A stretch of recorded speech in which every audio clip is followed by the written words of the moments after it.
కాశ్యపాన్వయ సంజాతం శరణ్యార్యపదాశ్రితం తురీయాశ్రమిణం వందే రంగరామానుజం యతిం.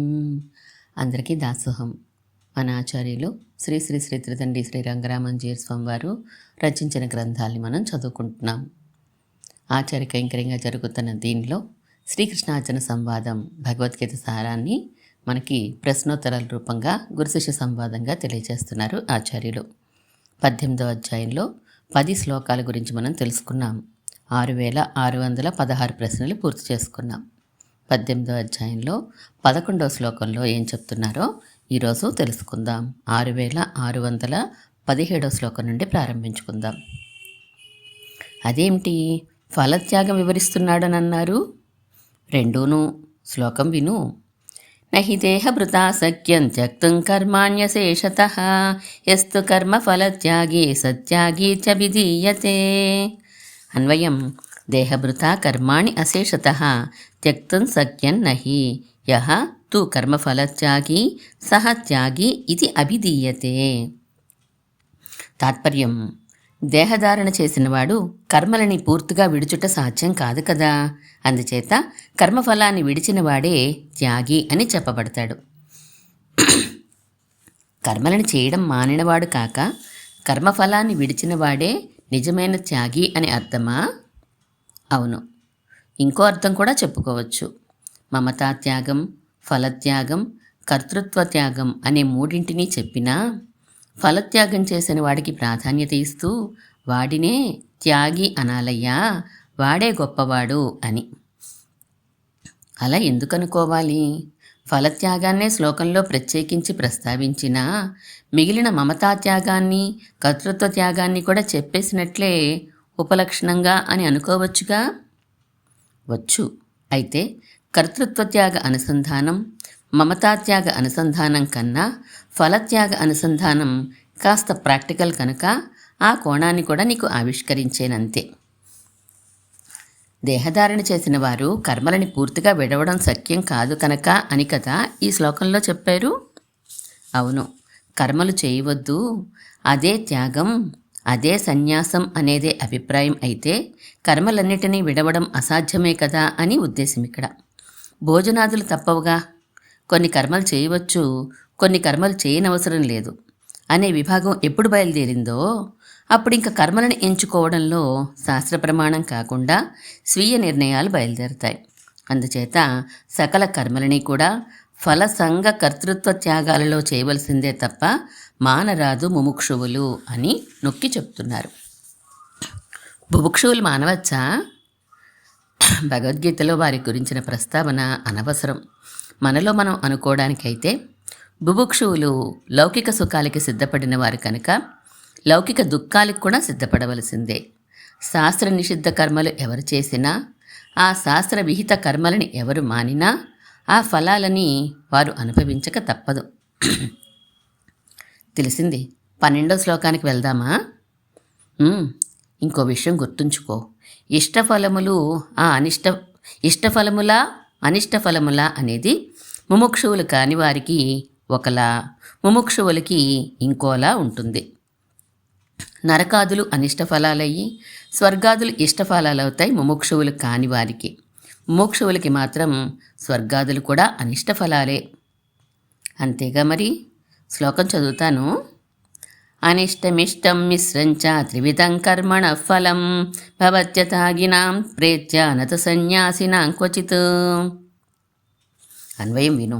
కర్మణః అనిష్టం ఇష్టం మిశ్రంచ త్రివిధం ఫలం ప్రేత్య అత్యాగినాం భవతి సన్యాసినాం క్వచిత్ అపి న భవతి తు. తాత్పర్యం: కర్మలకు అనిష్టము, ఇష్టము, మిశ్రమము అని 3 విధాలైన ఫలాలు కర్మాచరణ తర్వాత వాటిని విడవని వారికి కలుగుతాయి. ఫల సంఘ కర్తృత్వ త్యాగులకి ఎప్పటికీ కలగవు. అనిష్టఫలం అంటే నరకలోక బాధలని, ఇష్టఫలం అంటే స్వర్గలోక ఫలమని అన్నారు.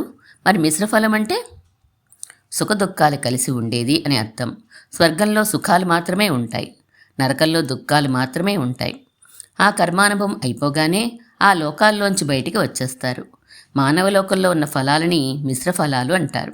పుత్రులు, పశువులు, అన్నాదులు మొదలైనవన్నీ కలగడం సుఖంగా ఉన్నా వాటిని సాకడం మళ్ళా దుఃఖమే కదా. అందుచేత ఇక్కడివన్నీ మిశ్ర ఫలాలు గలవి. స్వర్గ నరకాదులు మానవులు చనిపోయిన తర్వాత వస్తాయి. అక్కడ ఆ లోకాల నుంచి బయటికి వచ్చిన తర్వాతే తిరిగి మానవ లోకం లభిస్తుంది. అందుకేనా ప్రేత్య చనిపోయిన తర్వాత అన్నారు. ప్రేత్య అనే పదానికి అర్థం చనిపోయి అనే, సందేహం లేదు. కానీ అన్ని ఫలాలు చనిపోయిన తర్వాతనే రావాలని లేదుగా. సంతాన ప్రాప్తి కోసం పుత్రకామేష్టి లాంటి కర్మలు చేసేవారి సంతానం ఆ జన్మలోనే కలుగుతుంది కనుక కర్మఫలం వచ్చేసినట్లే. ఈ కారణం చేత ప్రేత్య అంటే కర్మలు చేసిన తర్వాత అని అర్థం చెప్పుకోవాలి. ఏమండి, చేసిన ప్రతి కర్మకి ఏదో ఒక ఫలం ఉండి తీరుతుందా? వేదాలని స్మృతులని పరిశీలిస్తే అలాగే కనిపిస్తుంది.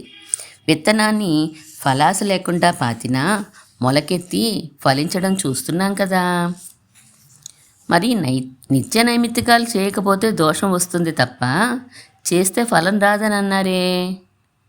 ఇక్కడ విషయం గుర్తుంచుకోవాలి. శాస్త్రాల్లో అర్థవాదం కూడా ఒకటి ఉంది. దానితో కన్ఫ్యూజ్ అవ్వకూడదు. అర్థవాదం అంటే ఇదివరకు ఒక మాట చెప్పాను, గుర్తులేదా? లేదండి, కొంచెం వివరించండి. 2 రకాల వాక్యాలు చెప్తాను, పరిశీలించు. చదువుకుంటే ఉద్యోగం వస్తుంది, ఉద్యోగం చేస్తే జీతం వస్తుంది. ఇందులో ఏది ఖచ్చితంగా కరెక్టు?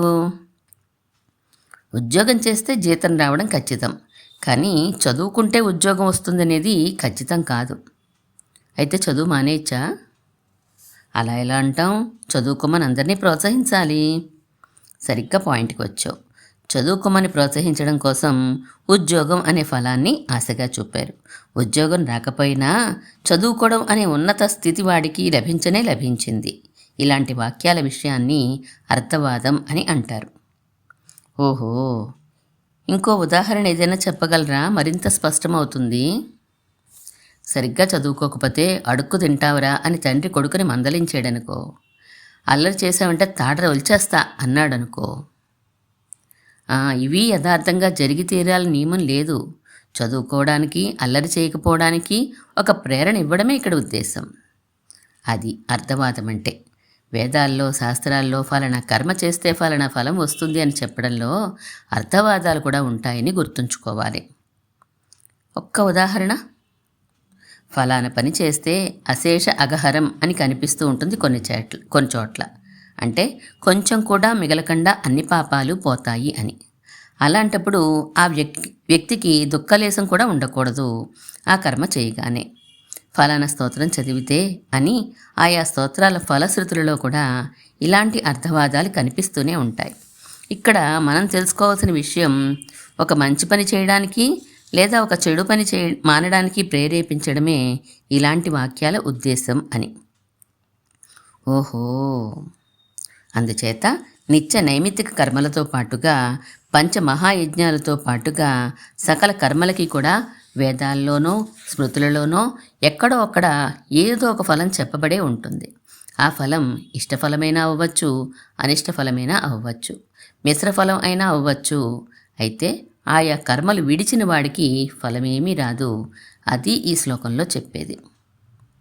విడవడం అంటే చేయకపోవడం కాదుగా, చేస్తూనే ఫలం మీద ఆశను, మమతాభావాన్ని, కర్తృత్వభావాన్ని విడవడమేగా. అవును, అంతే. కొన్ని అనుమానాలు వస్తున్నాయి, తీరుస్తారా? అడుగు. ఒక వ్యక్తి ఏ వర్ణంలో పుట్టాడో ఆ వర్ణానికి తగిన కర్మలు చెయ్యాలి, వాటికో ఫలం వస్తుంది. అవునా? అంతేనా? అంతే. వాడిని వర్ణాధికారి అని అంటారు. ఆ వ్యక్తి ఏ ఆశ్రమాన్ని స్వీకరించాడో ఆ ఆశ్రమానికి తగిన కర్మలు కూడా చెయ్యాలి, వాటికి ఓ ఫలం వస్తుంది కదా. వస్తుంది. ఆశ్రమాధికారి కర్మలు చేస్తాడు వాడు. ఇక అదే వ్యక్తికి ఏదో ఒకటి కావాలని కోరిక కలిగి కామ్యకర్మ ప్రారంభిస్తాడు. దానికి ఓ ఫలం వస్తుందా లేదా? వస్తుంది. వాడప్పుడు కామాధికారి అవుతాడు. వర్ణాధికారి వాడే, ఆశ్రమాధికారి వాడే, కామాధికారి వాడే. వాడు చేసే కర్మలకి ఫలం వాడికి అందవలసిందే. అవును, వాడే కదా మోక్షాధికారి కూడా అవుతాడు.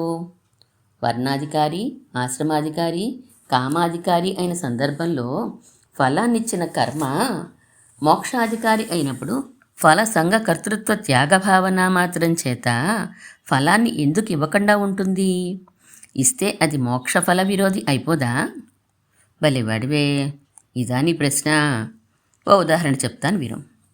ఆహార స్వీకార ప్రయోజనం ఏంటి? ఆకలి తీరడం, అవునా? అవును. భోజనం తృప్తిగా పూర్తి చేసుకున్న తర్వాత కొంచెం పులిహార గుళ్ళోంచి ప్రసాదంగా వచ్చిందనుకో, పక్కింటి వారు 2 జంతికలు రుచిగా ఉన్నాయని పంపించారనుకో, అయితే భోజనం, పులిహోర, జంతికలు కూడా ఆహార పదార్థాలే. వాటిని తినడం ఆహార స్వీకారమే. కానీ మొదటిది ఆకలి తీరడానికే వినియోగపడింది. మిగిలిన 2 పవిత్రత కోసం, రుచి కోసం వినియోగపడ్డాయి, అవునా? అవును. అవే వస్తువులు భోజనంలో భాగంగా వచ్చి ఉంటే ఆకలి తీరడానికే వినియోగపడి ఉండేవి కదా? అవును. దీనినే వినియోగ పృథక్త్వం అంటారు. అంటే ఆశించబడిన ప్రయోజనం కన్నా వేరు విధంగా వినియోగపడడం. ఇదే విధంగా కామాధికారి చేసే కర్మ, మోక్షాధికారి చేసే కర్మ ఒకటే అయినా ఫలాలు విరుద్ధంగా ఉంటాయి. ఒకరికి లౌకిక సుఖాలనిస్తుంది, ఇంకొకరికి మోక్ష మార్గానికి అడ్డుపడకుండా ఉంటుంది. అర్థమైంది. కానీ రుచి కోసం వాడుకోవడం, పవిత్రత కోసం వాడుకోవడం ప్రత్యక్షాలు కనుక సరిపోయింది. ఫలానా ఫలానా అగ్నిహోత్ర మహాయజ్ఞాదులకి ఫలం ఫలానా ఫలానా అని నిష్కర్ష చేసినప్పుడు వేదం వినియోగ పృథక్త్వం ఎలా కుదురుతుంది? నిష్కర్ష చేసేసినప్పుడు వేదం వినియోగ పృథక్త్వం ఎలా కుదురుతుంది? అది వేద విరుద్ధ ఆచరణ అవదా? అవదు. ఎందుకంటే ఆ వేదంలోనే ఒక భాగం అయిన ఉపనిషత్తులలో మోక్షాధికారికి విధివాక్యాలున్నాయి కనుక. ఎక్కడా? ఉదాహరణకి బృహదారణ్యకోపనిషత్తు 6లో 4లో 22లో తమేతం వేదానువచనేన బ్రాహ్మణ వివిధిషంతి యజ్ఞేన దానేన తపసా నాసకేన. ఇలాంటి వాక్యాల చేత యజ్ఞ దాన తపస్సులు ఉపాసనని పుట్టిస్తాయి, తద్వారా మోక్షానికి ఉపయోగిస్తాయి. మొత్తం మీద చెప్పబోయేదేమంటే, కర్తృత్వాది త్యాగాలు తప్ప కర్మని చేయకుండా వదిలేయడం అనే దానిని త్యాగంగా అంగీకరించలేదు. ఈ కర్తృత్వం గురించే మీరెంత చెప్పినా, ఎన్ని మార్లు చెప్పినా మనసు కుదురుకోవడం లేదండి. అర్థం అవక లేక అంగీకరించక? నిజానికి రెండూను. అయినా అంగీకరించకపోవడం వాళ్ళే ఎక్కువ. అర్థం అవ్వకపోతేనే అంగీకరించకపోవడం జరుగుతుంది. పదాలకి అర్థం తెలిసినా వాక్యం అర్థం కావడం కష్టమవచ్చు. వాక్యానికి అర్థం తెలిసినా దాన్ని ఎలా సమన్వయం చేసుకోవాలో తెలియకపోవచ్చు. అంతే అంటారా? ఓ ఉదాహరణ చెప్తాను చూడు. మన సామెతల్లో 1, 2 చూద్దాం. సంతకి చిట్టి లచ్చికి గాజులు అనే సామెతలో ఉన్న 4 పదాలు అర్థమైనా వాక్యం అసంపూర్తిగా అనిపించి అర్థం కాకపోవచ్చు. వాక్యం అర్థమైనా ఏ ఏ సందర్భాల్లో అది పనికి వస్తుందో అర్థం కాకపోవచ్చు. సమన్వయం లేకుండా మాట్లాడే తీరుని చెప్పే సామెత ఇది. ఇంకో ఉదాహరణ చూడు. మొగుడిని కొట్టి మొగసాలకి మొర్రా అనే దానిలోనూ అంతే. తానే తప్పు చేసి తానే ఫిర్యాదు చేయడాన్ని సూచించే సామెత ఇది. ఈ వాక్యాలు ఎలా అర్థం కావడం లేదో అలా నీకు అర్థం కావడం లేదా కర్త భగవానుడే అంటే? కాదు. ఏదైనా ఒక పనిని చేసేది నేనే అవుతుంటే నేను కాదు భగవానుడే అని మభ్యపెట్టుకోవడం వలన మోక్షానికి మార్గం సుకరం అవుతుందంటే అర్థం అవడం లేదు. ఇది నీకు అర్థం కాకపోవడం అవదు, నమ్మశక్యం అవ్వకపోవడం అవుతుంది. అంతేనంటారా? అంతే. ఓ యువ కలెక్టర్ ఉన్నారనుకో, అతనికి వివాహమైంది. వచ్చిన భార్యకి లోకజ్ఞానం కాస్త తక్కువ అనుకో. తన భర్త అధికారం, అతడి నోటి నుంచి వచ్చే ప్రతి మాట చెల్లుబాటవడం, మంది మార్బలం ఇవన్నీ చూసి తన భర్తని చాలా ఉన్నతంగా ఓ చక్రవర్తిలా భావిస్తూ ఉంటుంది. అలాంటి సమయంలో ఏ చీఫ్ సెక్రటరీయో రాగానే ఇంత కలెక్టరు కూడా సార్ సార్ అని తన భర్త ఆ క్రొత్త ఆయన అడుగులకి మడుగులొత్తుతూ ఉంటే ఈ భార్యకి ఆశ్చర్యం వేయదు? తన భర్త పరాధీనుడే తప్ప స్వతంత్రుడు కాదు అని తెలీదు? ఇంతవరకు తాను చూసిన తన భర్త స్వాతంత్రం అంతా పరిమితమే అని అర్థం కాదు? ఇంతవరకు తన భర్త చూపిస్తున్న అధికారమంతా అతనికి ఇంకొకరిచే ఇవ్వబడినదే అని అనిపించదు? ఎప్పుడు పడితే అప్పుడు ఆ పైవాడికి ఎవడికో బుద్ధి మారగానే తన భర్తకున్న కలెక్టర్ ఉద్యోగం ఊడిపోతుందని కూడా గ్రహింపు రాదు. మీరు చెప్పిందంతా అర్థమవుతోంది, కానీ ప్రత్యక్షంగా చూసినప్పుడే కాక స్వర్గ నరకాది లోకాల గురించి చెప్పినప్పుడు కూడా నేనే కదా కర్తని అని అనిపించేస్తూనే ఉన్నదే. ప్రత్యక్షంగా చూడడం ఏంటి, స్వర్గ నరకాది లోకాల గురించి చెప్పడం ఏమిటి? ఒకడు దరిద్రుడిగా, ఒకడు ధనవంతుడిగా, ఒకడు రోగిష్టిగా, ఒకడు ఆరోగ్యవంతుడిగా, ఒకడు సేవకుడిగా, ఒకడు యజమానిగా ఇలా కనిపించినప్పుడు, అనుకోని ఆపదలు వచ్చినప్పుడు అంతా కర్మఫలం అనుకుంటూ ఉంటాం. ఇది ప్రత్యక్షం. తప్పు చేస్తే నరకం వస్తుందని, మంచి చేస్తే స్వర్గం వస్తుందని వింటూ ఉంటాం. ఒకడు తప్పు చేస్తే ఇంకొకటికి నరకం రాదుగా. అందుచేత ఎవరి కర్మలకి వారు కర్త అవ్వవలసిందేగా. భగవానుడు కర్త అని ఎలా అనుకుంటాం? అదే నిజమైతే నరకం ఆ స్వామికే రావాలి కానీ నాకు కాదుగా. ఆర్గ్యుమెంట్స్ తర్వాత చూద్దాం, కానీ ముందుగా ఓ విషయం అడుగుతాను, చెప్పు. స్వర్గ నరకాలు ఉన్నాయి అని నీకెవరు చెప్పారు? వేదవాంగ్మయం. అదే వేదవాంగ్మయం నువ్వు కాదు కర్తవి, భగవానుడే కర్త అని చెప్తే నువ్వెందుకు అంగీకరించవు? వేదాన్ని అంగీకరించినప్పుడు అందులో ఉండేదానిని అంతటినీ అంగీకరించగలగాలి, కానీ కొంత ఒప్పుకుని కొంత ఒప్పుకోనంటే ఎలా? అలా గుడ్డిగా నమ్మేయాలంటారా? లాజిక్ చూడనక్కర్లేదా? స్వర్గ నరకాలు ఉన్నాయని ఏ లాజిక్తో నమ్ముతున్నావో అదే లాజిక్తో ఈ సమస్త విషయాలకి కర్త భగవానుడే అని నమ్ము, అంతే. సరే సరే, ఇదే ప్రశ్నని ఇంకో విధంగా అడగనియండి నన్ను. వేదవాంగ్మయంలో వివిధ భాగాల్ని చదువుతూ ఉంటే సర్వేశ్వరుడు భగవానుడే అని, ఆయన సంకల్పం వలననే సమస్తం జరుగుతున్నాయని, ఆయనే కర్త అనే కాక ఈ జీవుడికి పాపపుణ్యాలుంటాయని, వాటిని అనుసరించి సుఖదుఖాల్ని పొందుతూ ఉంటాడని కనిపిస్తున్నది. ఈ రెండు విషయాలకి సమన్వయం ఎలా? ఎవరు కర్త? జీవుడా, పరమాత్మ? అబ్బా, సరైన పద్ధతిలో ఇప్పటికి ప్రశ్నించావు. ఇది అడగవలసిన తీరు. బ్రహ్మసూత్రాల్లో ఇలాగే ప్రశ్నించుకుని సమాధానం ఇస్తారు ఎవరు యథార్థమైన కర్తో. కూరగాయలు తరగడానికి చాకు పట్టుకుని వెళ్తూ ఉన్న ఆమె నేల మీదనున్న జిడ్డులో జారిపడేసరికి ఆ చాకు గుచ్చుకుని పిల్లాడికి పెద్ద గాయమైంది. ఇప్పుడు పిల్లాడికి బాధ కలిగించిన కర్త ఎవరు? ఆమె. చాకు, నేల మీద జిడ్డు, మూడు కారణం అవ్వలేదు. ఇక్కడికి అర్థమైందా? అవ్వలేదు. ఆమె వలన గుచ్చుకున్నదంటే అర్థం ఉన్నది, కానీ చాకు, నేల మీద జిడ్డు కారణాలు ఎలా అవుతాయి?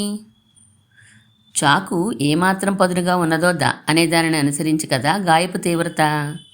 జిడ్డు ఎంత మేర పాకి ఉన్నదో అనే దానిని అనుసరించి కదా ఎక్కడ పడిందో నిర్ణయమై పిల్లవాడికి గాయం అవ్వడం. అందుచేత చేతనుడే కర్త అయినప్పటికీ అచేతనాల పాత్రని తోసేయలేం. అంటే మీ ఉద్దేశంలో ఏదైనా ఒక కర్మ జరగాలంటే చేతనాలు అచేతనాలు రెండింటి పాత్ర ఉంటుందని అంటారా? అవును, అదే చెప్తుంది వేదం. 2 రకాల చేతనాలు 3 రకాల అచేతనాలు కలిస్తేనే ఏదైనా ఒక కర్మ జరుగుతుంది. 2 రకాల చేతనాలా? అవును, జీవ చైతన్యం, పరచైతన్యం, అంటే జీవుడు, పరమాత్మ. 3 రకాల చేతనాలంటే పంచభూతాల సంఘాతం 1, కర్మేంద్రియాల సమూహం ప్లస్ మనస్సు 2, ప్రాణవాయు సంచారం 3. చిత్రంగా ఉందే, ఇంకొంచెం వివరించండి. 13వ శ్లోకం అదే చూడు. పంచేతాని మహాబాహో కారణాని నిబోధమే సాంఖ్యే కృతాంతే ప్రోక్తాని సిద్ధయే సర్వకర్మణాం. అన్వయం. మహాబాహో సర్వకర్మణా సిద్ధయే సాంఖ్యే కృతాంతే ప్రోక్తాని ఏతాని పంచకారణాని మే నిబోధ. తాత్పర్యం: గొప్ప పరాక్రమం కలిగినవాడా, అన్ని కర్మలు బయలుదేరడానికి చక్కగా ఆలోచించి చేయబడిన నిర్ణయంలో చెప్పబడిన 5 కారణాలని నా వలన తెలుసుకో. ఈ చక్కగా ఆలోచించి చేయబడిన నిర్ణయంలో చెప్పబడిన అంటే ఏంటండి? సులభంగా చెప్పండి. జ్ఞానులు చెప్పే అని అర్థం, అంతే. ఓహో, ఏ పని జరగాలన్నా 5 కారణాలు అని జ్ఞానులు చెప్పారు, దానిని చెప్తాను విను అంటున్నాడు కృష్ణుడు, అంతేనా? అంతే. ఈ జ్ఞానులంటే ఎవరు? వేదాన్ని చదువుకొని తత్వాన్ని నిర్ణయించగలిగిన వారు. అంటే మంచి బుద్ధిమంతులనా? అవును. వేదంలో ఎక్కడెక్కడో చెప్పబడిన అన్ని అంశాలని పరిశీలించి సమన్వయం చేసుకోగలిగిన బుద్ధిమంతులు. బుద్ధి అంటే నిర్ణయం. అలా నిర్ణయించగలిగిన వారే బుద్ధిమంతులు. ఈ మాట శ్లోకంలో ఎక్కడుంది? సాంఖ్యే కృతాంతే ప్రోక్తాని అంటే అర్థం ఇది. ఎలా? సంఖ్య అంటే బుద్ధి లేదా జ్ఞానం. సాంఖ్యే అంటే ఆ బుద్ధి వలన పుట్టిన. అంతం అంటే నిర్ణయం. కృత అంటే చేయబడిన. మొత్తం మీద బుద్ధితో చక్కగా ఆలోచించి చేయబడిన నిర్ణయం. అయితే తత్వ నిర్ణయం చేసేది వేదం. మనమంతా వైదికులం. అంటే వేద నిర్ణయాల్ని పాటించేవారం. ఆ వేదంలోని వాక్యాలు ఒక్కోమారు అయోమయానికి గురిచేస్తాయి. చక్కని బుద్ధి గలవారే ఆ వాక్యాల్ని సమన్వయం చేసుకోగలరు. వారికే యథావస్థిత తత్వం ఎరుకలోకి వస్తుంది. యథావస్థిత తత్వం అంటే ఉన్నదున్నట్లుగా తెలియడం. ఇక్కడి తత్వ విషయం ఏంటి? కర్మలు చేసేందుకు ఎవరు కారణం అని. కర్మలు జరిగేందుకు ఎవరు కారణం అని వేదంలో ఉన్నదో ఆ విషయాల్ని పరిశీలించి ఆ కారణాలు 5 అని బుద్ధిమంతుడు చేసిన నిర్ణయాన్ని కృష్ణుడు మనకి చెప్పబోతున్నాడన్నమాట. అవును, యహ ఆత్మని తిష్టన్ అంటూ సాగే బృహదారణ్యకోపనిషత్తు వాక్యాల్ని అనుసరించి పరమాత్మ శరీర ఇంద్రియ ప్రాణాలను జీవాత్మను పరికరాలుగా చేసుకొని కర్మలకి కర్త అవుతున్నాడు అని తెలుస్తోంది. దానినే ఇప్పుడు చెప్పబోతున్నారా? అంతకన్నా కాస్త వివరంగా చెప్పబోతున్నారు 14, 15 శ్లోకాల్లో. 2 కలిపి చదువుకుందాం, విను. అధిష్టానం తథా కర్త కరణంచ పృథగ్విధం వివిధా చ పృథక్ చేష్టా దైవం చాత్ర పంచమం శరీరవాంగ్మనోభిః యత్కర్మ ప్రారభతే నరః న్యాయం వా విపరీతం వా పంచేతే తస్య హేతవః. అబ్బో, ముందుగా అన్వయం చెప్పేయండి. నరః శరీరవాంగ్మనోభిః న్యాయం వా విపరీతం వా యత్కర్మ ప్రారభతే తస్య అధిష్టానం తథా కర్త పృథగ్విధం కరణంచ పృథగ్వివిధా చేష్టా పంచమం దైవం చైవ ఏతే పంచ అత్ర హేతవః. తాత్పర్యం ప్రయత్నించనా? నరుడు శరీర వాంగ్ మనస్సుల చేత న్యాయమైన లేదా అన్యాయమైన కర్మ ఏదైనా ప్రారంభిస్తే దానికి అధిష్టానము, కర్త, విడివిడిగా ఉండే కరణములు, విడిగా ఉండే చేష్టలు, 5వదైన దైవం కారణములు. బాగానే ఉంది, కానీ కొన్ని పదాలు నీకు అర్థమైనట్లు లేదు, అవలేదు. చేష్ట అంటే ఉచ్ఛ్వాస మార్గంగా శరీరంలోకి ప్రవేశించే వాయువు విన్యాసం. అంటే మనం బ్రతికున్నంతకాలం శరీరంలో వాయు ప్రసారం ఉంటుంది. చనిపోయిన తర్వాత కూడా శరీరంలో గాలి ఉన్నా అది గిన్నె, బిందె, బుట్ట, తట్ట, బెలూన్ లాంటి వాటిల్లో ఉన్నట్లే ఉంటుంది. కానీ అంతకు మించి ప్రయోజనం లేదు దాని వలన. బ్రతికి ఉన్నప్పుడు ఉండే వాయు సంచారం వేరు. అది శరీరం లోపల ఎన్నో ప్రక్రియల్ని చేస్తూ ఉంటుంది, ప్రేరేపిస్తూ ఉంటుంది. అందుక చనిపోతే ప్రాణం పోయింది అని అంటారు. ఈ ప్రాణమే జీవుణ్ణి శరీరంలో బంధించి ఉంచుతుంది. ఆ బంధం విడిపోవడమే ప్రాణం పోవడం, జీవుడు శరీరంలోంచి బయటికి వచ్చేయడం. ఏది ముందు? ఇంచుమించు ఏకకాలమే. సూక్ష్మమైన ఆ కాల సరిహద్దుని మనం గుర్తించలేం. జీవుడు శరీరంలో ఉన్నంతకాలం వాయు విన్యాసం ఉంటూనే ఉంటుంది. వాయు విన్యాసం అంటే ఇది 5 రకాలుగా ఉంటుంది. ప్రాణము, అపానము, వ్యానం, ఉదానం, సమానం అని వాటి పేర్లు. ఒక బెలూను ప్రత్యేకమైన ఆకారంలో ఉండడానికి వాయువు అందులో నలుదిశలా వ్యాపించి ఉండడం ఎలా కారణమవుతుందో, అలాగే మన శరీరంలో వివిధ ప్రక్రియలు ఆయా పద్ధతులలో జరగడానికి ప్రాణాపానాది వాయు ప్రసారం అలా కారణం అవుతుంది. ఓహో, ఉదాహరణకి హృదయస్థానంలో ఉన్న వాయువుని ప్రాణం అంటారు. గుదస్థానంలో ఉండే దానిని అపానం అని అంటారు. నాభిస్థానంలో ఉండే దానిని సమానం అంటారు. కంఠస్థానంలో ఉండే దానిని ఉదానం అంటారు. మిగిలిన చోట్ల దానిని వ్యానం అంటారు. ప్రాణం పోయింది అంటే ఈ 5 విధాలైన ప్రసారాలు ఆగిపోయి వాటి విన్యాసాలు కూడా ముగిసి శరీరం నిశ్చేష్టితం అయిపోతుంది. నిశ్చేష్టితం అవడం అంటే చేష్టలు ఆగిపోవడం. చేష్టలని కదలికలు అనే అర్థంలో వాడుతూ ఉంటాం కానీ ఇక్కడ ప్రాణవాయు కదలికలు అని అర్థం. ఇలా వాయువుల కదలిక వలన కూడా కర్మ జరుగుతుందా? కదలికల్లో మార్పుల వలన కర్మ ప్రేరేపింపబడవచ్చు. ఆయాసంగా ఉండడం, ఊపిరి అందకపోవడం లాంటివి అనేక విధములైన చేష్టల వలన, అంటే వాయు కదలికల విన్యాసం వలన మన వశంలో మనం ఉండకుండా ఏదో ఒక కర్మ ప్రేరేపింపబడవచ్చు. ఈ 5 రకాల వాయువుల్లో ఏది జీవాత్మని శరీరంలో బంధిస్తుంది? దానిని ముఖ్య ప్రాణం అంటారు.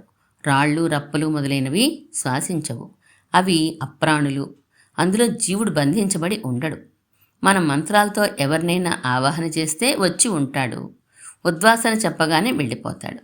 వాడికి మంత్రబంధమే తప్ప ప్రాణబంధం ఉండదు. మనలాంటి సప్రాణుల విషయంలో మంత్రబంధం వలన జీవుడు ఉండడం, ఉండకపోవడం జరగదు.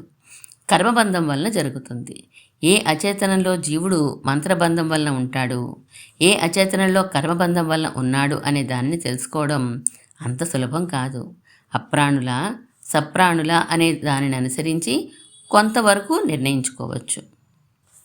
జీవుడి కార్యకలాపాలు ఒక్కలాగే ఉంటాయా? మంత్రబంధమైన కర్మబంధమైన? కర్మబంధమైనప్పుడు కర్మకు అనుగుణంగా ఉంటాయి. మంత్రబంధం అయినప్పుడు తనకున్న అధికారాన్ని అనుసరించి ఉంటాయి. అర్థమవలేదు. జీవులంటే నరులే కాదు, దేవతలు కూడాను. సాధారణంగా వారినే మనం మంత్రములతో ఆవాహన చేస్తాం. మంత్రముల ద్వారా మనం ఒక దేవతా పురుషుణ్ణి ఒక అచేతనలోకి ఆవాహన చేసినప్పుడు ఆ కార్యకలాపాలు ఆ దేవతా పురుషుడికి ఏ అధికారం పరమాత్మ చేత ఇవ్వబడిందో అంతవరకు ఉంటాయి. కానీ అవయవాలు పూర్తిగా సమగ్రంగా ఏర్పడి ఉండవు కనుక ధర్మభూత జ్ఞాన ప్రసరణ సప్రాణులలోలా ఉండదు. ఇంకొంచెం వివరంగా చెప్పండి. నాదొక శరీరం, సప్రాణిని. నా శరీరపు కదలికలు, కర్మానుష్ఠానాలు అన్నీ నా పూర్వజన్మల కర్మలని అనుసరించి ఉంటాయి. అవయవాలు ఏర్పడి ఉన్నాయి కనుక నా ధర్మబద్ధ జ్ఞాన ప్రసరణ తదనుగుణంగా ఉండి కాళ్ళు చేతులు కదులుస్తూ రెప్పలు ఆర్పుతూ మాట్లాడుతూ ఉంటాను. ఇక్కడికి అర్థమైందా?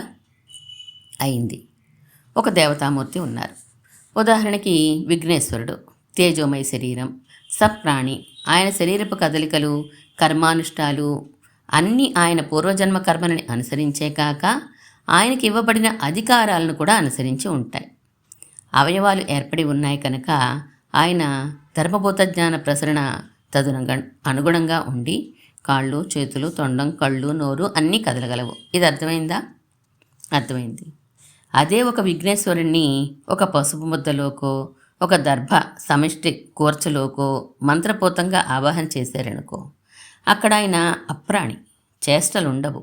అంటే ఉచ్ఛ్వాస నిశ్వాసాలు ఉండవు, శరీరపు కదలికలు ఉండవు. కానీ అధికారానుగుణంగా ఆరాధనలు స్వీకరించడం, భక్తులను అనుగ్రహించడం జరుగుతాయి. ధర్మభూత జ్ఞానం ప్రసరించడానికి సప్రాణులలా అవయవముల సమగ్రత ఉండదు. ఆయనకున్న అధికార అనుగుణంగా మాత్రమే అది ప్రసరిస్తుంది. శిలామూర్తులోకి ఆవాహన చేసినా ఇంచుమించు ఇదే పరిస్థితి. అవును సుమండి, అర్థమైంది. అందుచేత వివిధాచ పృథక్ చేష్ట అంటే 5 విధములైన వాయు సంచారాల చేత ప్రేరేపించబడిన కర్మలని అని అర్థం అన్నమాట. సరే, అధిష్టానం అంటే ఏంటి? దేనిని ఆధారంగా చేసుకుని ఏమైనా జరుగుతాయో అది దానికి అధిష్టానం అవుతుంది. ఉదాహరణకి ఒక జీవుడు ఒక కర్మ చేయాలంటే ఒక శరీరం ఆధారంగా ఉండి తీరాల్సిందే. అప్పుడు ఆ జీవుడికి ఆ శరీరం అధిష్టానం అవుతుంది. ఇది పాంచభౌతికం కదా, పృథివ్యప్తేజోవాయురాకాశాల సంఘాతం కదా. అవును, ఆ శరీరపు రూపరేఖలు, ఆకార వికారాలు కొన్ని కర్మలకి కారణం అవ్వచ్చును, లేదా కొన్ని కర్మల నిరోధానికి కారణం అవ్వచ్చును. అంటే నా శరీరం చాలా పొట్టిగా ఉన్నదనుకో, నేను చేయవలసిన కొన్ని కర్మలకి ఆ పొట్టితనం ఆటంకమై కూర్చోవచ్చు. అప్పుడు నేను ఆ కర్మలు చేయలేను, లేదా వికారంగా చేస్తాను. ఒక్కోసారి ఆ పొట్టితనమే నన్ను కొన్ని కర్మలని చక్కగా చేయడానికి ప్రేరేపించవచ్చును. ఓ, ఈ విధంగా శరీరం కూడా కర్మలకు కారణం అవ్వచ్చన్నమాట. ప్రాణము కారణమే, శరీరము కారణమే. ఇంకా కరణంచ పృథగ్విధం అంటే కరణాలు అంటే ఇంద్రియాలు, జ్ఞానేంద్రియాలు జ్ఞాన ప్రసరణకే తప్ప కర్మ చేయడానికి ఉపయోగించవు. అందుచేత ఇక్కడ కర్మేంద్రియాలు 5ని మనస్సు ఒకదానిని చెప్తున్నారు. మనస్సు ఎలా శ్లోకంలో చెప్పలేదుగా. మనస్సు కర్మేంద్రియము అవుతుంది, జ్ఞానేంద్రియము అవుతుంది. అందుచేత కరణం అనే పదంలో మనస్సు కూడా అంతర్భాగమే. అయితే ఇప్పటికి 3 అయినాయి కర్మకు కారణాలు. శరీరం, కర్మేంద్రియాలు, ప్రాణవాయువు. 3 అచేతనాలే అయినా కర్మ జరగడానికి ప్రేరణ అవ్వగలిచినవి. ఇంకో 2 కారణాలున్నాయి, అవి చేతనాలు. అందులో జీవాత్మని కర్త అని ప్రస్తావించారు శ్లోకంలో. కర్మకి కర్తలు 5 అంటూనే ప్రత్యేకించి జీవుణ్ణి మాత్రమే కర్త అని ఎందుకన్నట్లు? ప్రసిద్ధిని అనుసరించి లోకంలో జీవుణ్ణేగా కర్మలు చేసేవాడిగా భావిస్తారు. వీడికి జ్ఞానం ఉన్నది, అచేతనం కాదు. జ్ఞానం ఉన్నవాడిని జ్ఞాత అంటారు. జ్ఞానం ఉండగానే ఆ జ్ఞానం ప్రసరించి త్యాజ్య ఉపాధేయ బుద్ధికి కారణం అవుతుంది. అంటే ఇది నాకు అవసరమా లేదా అని ఆలోచన చేసి కావాలనో వద్దనో నిర్ణయం తీసుకుంటుంది. అదే బుద్ధి. వెంటనే ఒక చికీర్ష బయలుదేరుతుంది. చికీర్ష అంటే కర్మ చేయాలనే కోరిక. వెంటనే ప్రయత్నిస్తాడు, చేస్తాడు. ఆ వెంటనే కర్తగా మారుతాడు. ఆయా కర్మల ఫలం బయలుదేరుతుంది, అనుభవిస్తాడు. అంటే భోక్త అవుతాడు. ఇలా అని శాస్త్రం చెప్తుందా? యుక్తికి తెలుస్తోంది, శాస్త్రము చెప్తుంది.